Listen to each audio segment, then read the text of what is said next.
Hey everyone, sorry I have taken so long to upload another video. My camera was acting weird and I wasn't able to actually record anything, and then I've been making some changes. My girlfriend recently moved in, so that's been kind of difficult in the sense of trying to get some time to sit down, write out what my next part of my deconversion story is, edit it, capture it, edit it, and then put it out to you. But I am here now. The camera is working for how long, I don't know. So I figured I might as well get this out quickly before it decides to go on the fritz again. With that being said, let's get started.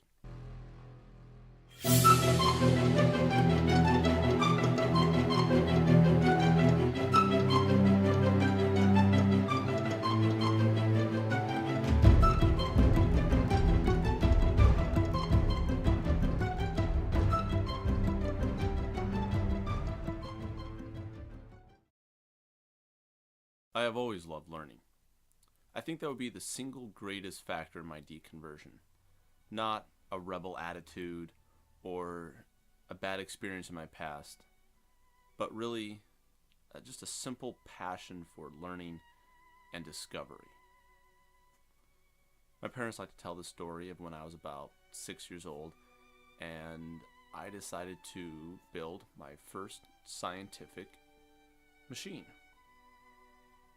It was a sun moving machine. I had observed that the sun was not moving fast enough while I was out playing, and I needed it to go down so I could go inside and have dinner. So I built a machine. It was a very complex machine, of course, consisting of a barrel, a couple of rakes, some twine, and I believe some dirt thrown in at the bottom, to ground it out. After I was done building it, I went inside for lunch.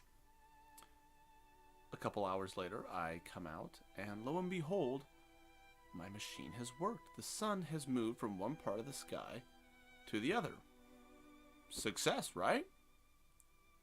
Now, of course, it didn't work, but that really led me on to a path of scientific inquiry, wanting to know how things worked.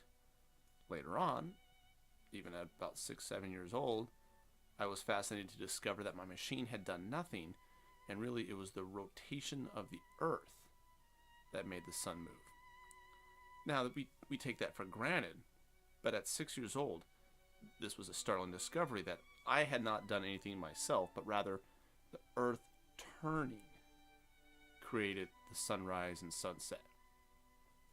It was fascinating to me. And of course, in my own way, I'm actually rather proud of that sun-moving machine. It might not have actually worked, but it was a step in the right direction. It was a step on the road towards learning. I devoured books. By the 3rd grade, I had a college reading level, but I quickly became bored of stories of America at war or treaties by the saints on their lives. However, while political and spiritual writings bored me to tears, they droned on and on. I was quite happy to churn my way through our 1971 edition of the Encyclopedia Britannica, and I could spend hours just thumbing through the pages of the ancient Greek and Roman myths, fascinated at their explanations of how the world worked. Learning was fun. Growing up, our bathroom was wallpapered in old maps from National Geographic. From the US to the USSR, a real big one of Africa, and of course one of my home state of Montana. I actually learned all of the US capitals and most of the major cities by looking at a map of the United States that was behind the toilet. I would read as I stood up to pee. Bowel movements have never been so educational. However, I also learned that political boundaries had less to do with geography than they did to have with history. I wanted to know why certain countries were so large and why certain countries were so small in comparison. And for that, I turned to history books. History was sacrosanct in my family, and we prided ourselves on our historical knowledge. And my mom was ever apt to go on one of her tirades over what she called revisionist history. In our family, Christopher Columbus was a stand-up guy. The Inquisition wasn't as bad as Protestants and unbelievers claimed that it was, and the Dark Ages were actually a glowing bonfire of Christian teachings.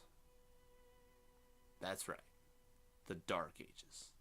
Clearly, everything that did not conform to the Catholic Church's teachings, or my mother's, was revisionist history. Despite these views, I developed an appreciation and love for ancient Greek and Roman culture and history. Since it was a pre-Christian era, it was even encouraged by my mother as an example of what Christianity saved us from those poor, poor pagans who were so unlearned after all. I could lose myself in ancient history books for hours, and to this day, I still maintain a fondness for ancient history and ancient cultures. When I left home, I started branching out. A year after I left the Navy, I started college, and I took a world history class. Boy, was I in for a surprise. I was amazed to see quite a different outlook on history, even among the ancient Greek and Romans, whom I had arrogantly assumed to know so much about. These weren't poor savages. These were brilliant mathematicians, philosophers, doctors, architects, scholars. And their civilization was thriving, and it only declined and withered away when Christianity really came onto the scene. I was shocked, but I devoured all the books I could.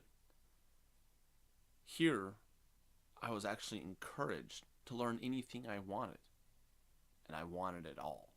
I had been so deprived and stunted in my learning. I hadn't realized that I was starving to learn more. And finally, I could have my fill.